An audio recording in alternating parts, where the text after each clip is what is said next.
আকাশেতে লক্ষ তারা চাঁদ কিন্তু একটা নেই। হ্যাঁ, আমাদের তিনজনের হাতেই একটা করে কুড়াল ছিল এবং এটা নিয়েও সবার প্রশ্ন কারণ এটা আপনারা জানেন অ্যাডাল্ট সার্টিফিকেট পেয়েছে, কেন পেয়েছে এটা দেখার জন্য 3 সাবজেক্ট। আমি যখন নাটকে কাজ শুরু করেছি তারপর সেখান থেকে ব্রেক নিয়ে ওটিটিতে গিয়েছি, অনেকেই বলেছে কেন করছি এটা, আমি নাটকেই ভালো ছিলাম। তারপর ওটিটিতে সাকসেস পাওয়ার পরে অনেকেই বলেছে কেন চলচ্চিত্রে যাচ্ছি, ওখানেই ভালো ছিলাম। কিন্তু আমার কাছে আসলে মনে হয়েছে একটা জায়গায় অনেকদিন বেশি ভালো আমি থাকি না। আমার নতুন নতুন চ্যালেঞ্জ নিতে খুব ভালো লাগে এবং আমার মনে হয় যে সবসময় নিজেকে কীভাবে নেক্সট লেভেলে নেওয়া যায়, কীভাবে আরও নিজের কাজের ব্যাপ্তি বা নিজেকে পুশ করে এমন জায়গায় নিতে চাই যেখানে আমার মনে হয় যে আচ্ছা ঠিক আছে, আমি আমার সর্বোচ্চ চেষ্টা করেছি আমাদের ইন্ডাস্ট্রিতে ভালো কোনো কাজ করার। তো সবসময় এটাই আমার ধ্যান জ্ঞান, এটাই আমার থাকে ভাবনা। একটা কমার্শিয়াল সিনেমাতে আমার মনে হয় এই ছবির পরে আমাদের যারা ডিরেক্টর আছেন, এখানে প্রডিউসার আছেন, ফিমেল লিডদেরকে যে আরো ইম্পর্টেন্স দেওয়া উচিত এবং সেটাকে আপনি করবেন যে সিনেমা যে আর্ট ফিল্ম হবে না, নারী কেন্দ্রিক হয়ে যাবে না, এটা মাথায় রেখে জাস্ট আমি সঞ্জয়দাকে ধন্যবাদ দিতে চাই যে উনি আমাকে একটু স্ট্রং একটা ক্যারেক্টার দিয়েছেন এবং বাংলাদেশের সিনেমায় one of the strongest female characters 100%।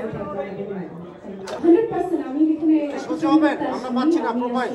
ছবি করতে এসেছি, সো আশা করি এই ছবির মাধ্যমে যদি আমার একটা খুব ভালো শুরু হয়, আশা করছি কমার্শিয়াল সিনেমাতে আমি নিয়মিত কাজ করতে চাই। সঞ্জয়দার সাথে কাজের অভিজ্ঞতা আমার আগেই ভালো ছিল, এই জন্যই আসলে সাহসটা করতে পেরেছি ইনসাফে অভিনয় করার। আর আমি যখন সিনেমাতে অনবোর্ড হয়ে খুব একটা সময় ছিল না হাতে, আনফর্চুনেটলি কম 1 মাসেরও কম সময় ছিল। তো সেই কারণে আসলে যেটা করেছি যে একটা দিনও আমি ওয়েস্ট করিনি। আমার যেদিন সিনেমা সাইন হয়েছে তার ঠিক পরদিনই আমি আমার ওয়ার্কআউট, আমি আমার ট্রেনিং সব শুরু করি এবং আমার সাথে রাজভাইও আমরা একসাথে ট্রেন করেছি, একসাথে জিমে গিয়েছি, স্ট্রেংথ ট্রেনিং করেছি, মার্শাল আর্ট থেকে শুরু করে যেগুলো বেসিক জানা দরকার, ফাইট রিহার্সাল, ফাইট ডিরেকশন। তো আমার খুব মজা লেগেছে, আমার কাছে মনে হয়েছে যে একটা কাজের প্রসেসটা আমি খুব এনজয় করি, তো সেটা আমি কাজের করার সুযোগ পেয়েছি। আমি শুট থেকে পুরোটাই আসলে স্মৃতি, পুরো শুটিং অভিজ্ঞতাটাই একটা স্মৃতি। বাট হ্যাঁ, আমার আসলে আমরা খুব মজা করে কাজটা করেছি, অনেক ধরনের ডিফিকাল্টি ছিল, কিন্তু আমাদের যে ক্যাপ্টেনশিপ ডিরেক্টর কখনোই বুঝতে দেয়নি, উনি একটা ডিফিকাল্ট সিচুয়েশনও মানে হিউমার দিয়ে বের হয়ে যায়। তো সেই জন্য ইটস ভেরি ডিফিকাল্ট আমাদের বোঝা যে একটা সিচুয়েশন কতটা grave. But at the end of the day আমাদের সকল লিমিটেশন মাথায় রেখেই আমরা একটা বেস্ট আউটপুট দেওয়ার চেষ্টা করি। অ্যাকশন লেডি হিসাবে আমি একটা ছোট স্পয়লার দিই। হ্যাঁ চলবে চলবে চলবে চলবে স্পয়লার, ছোট স্পয়লার চলবে। এটা স্পয়লার। পুরো সিনেমাতে আমাকে এভাবে